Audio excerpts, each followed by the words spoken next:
Nimemteua Mheshimiwa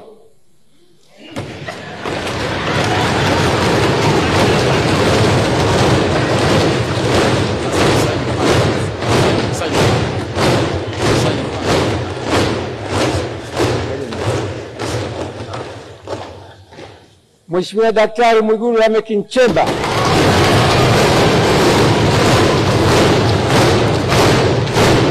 Nani Mwigulu Lameck Nchemba?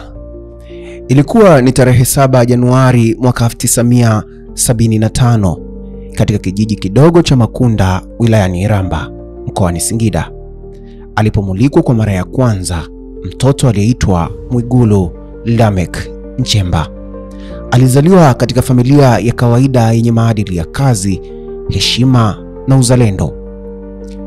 Wazazi wake walimfundisha mapema umuhimu wa elimu na uadilifu, wakiamini kuwa elimu ndio njia ya kumkomboa kijana maskini. Mwigulu alikuwa mwepesi wa kuelewa, mwenye bidii shuleni na mwenye kiu ya maarifa. Alihudhuria shule ya msingi Makunda kuanzia mwaka 1987 hadi mwaka 1993, na kutokana na ufaulu wake mzuri alichaguliwa kujiunga na Ilboru Sekondari, shule yenye historia ndefu ya kuzalisha viongozi nchini. Huko alijifunza nidhamu na umakini, mambo yaliyomjengea tabia ya kufikiri kwa umakini kabla ya kutenda.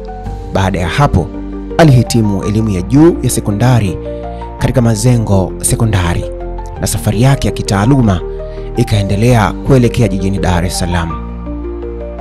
Mwaka 2001, Mwigulu akiwa na ndoto ya kutaka kuelewa jinsi uchumi unavyofanya kazi, alijiunga Chuo Kikuu cha Dar es Salaam kusomea masuala ya uchumi.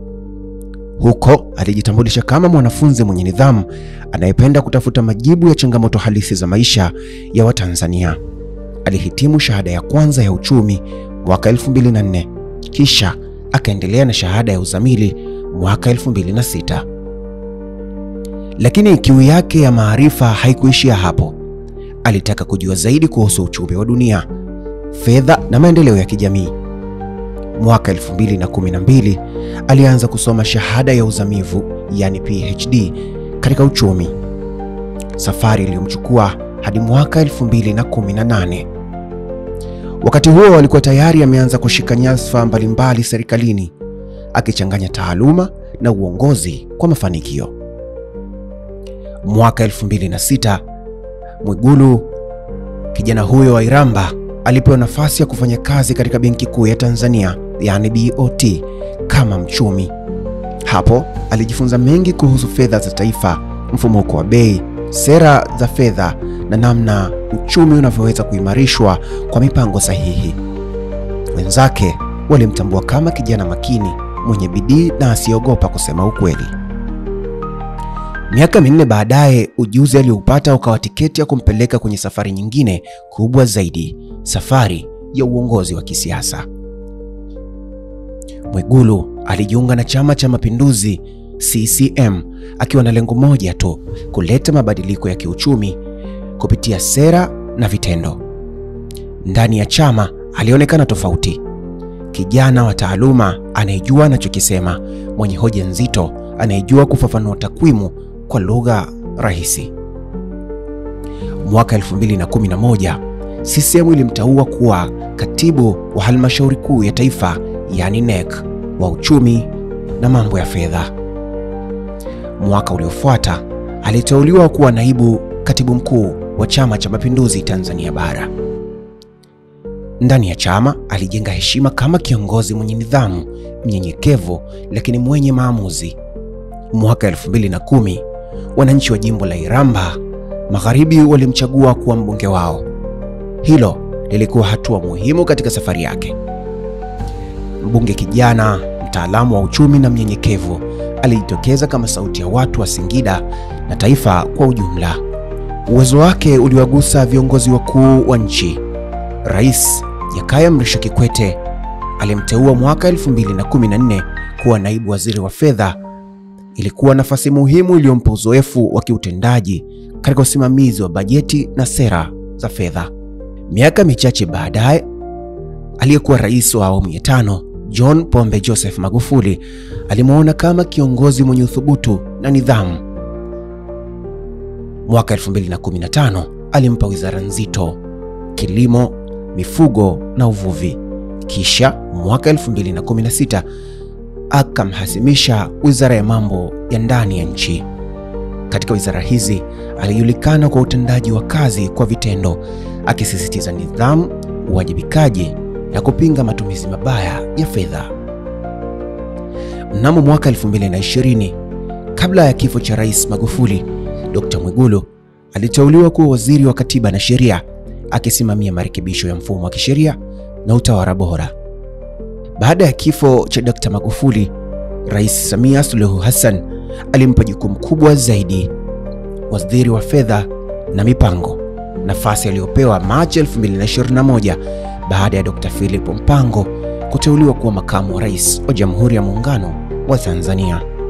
Kwa uteuzi huo, Rais Samia alimwamini sio tu kama mwanasiasa, bali kama mtaalamu mwenye uelewa wa kiuchumi unaohitajika katika mageuzi ya kiuchumi na kidigitali. Akiwa waziri wa fedha, Dr. Mwigulu alikuwa kinara wa mageuzi kadhaa makubwa.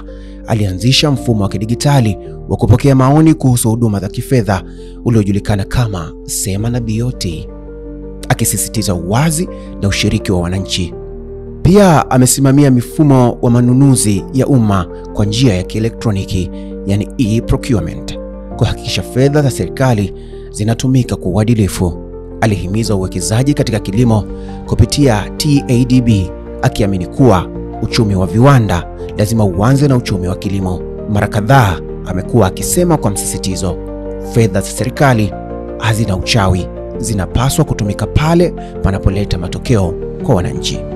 Katika mkutano wa wananchi wa Iramba, Dr. Mwigulu alitembelea mashamba, shule, hospitali, kusikiliza matatizo na kutafuta majibu papo hapo. Ni kiongozi wa karibu na watu wake, anayejua changamoto za vijijini na ndoto za vijana wa Kitanzania. Wengi humuona kama kiongozi mwenye uthabiti, wengine humkumbuka kwa maneno yake ya wazi na msimamo isiyotetereka. Akiwa bungeni, alijulikana kwa hoja nzito zenye msingi wa takwimu, lakini pia zenye kugusa maisha ya kawaida ya wananchi.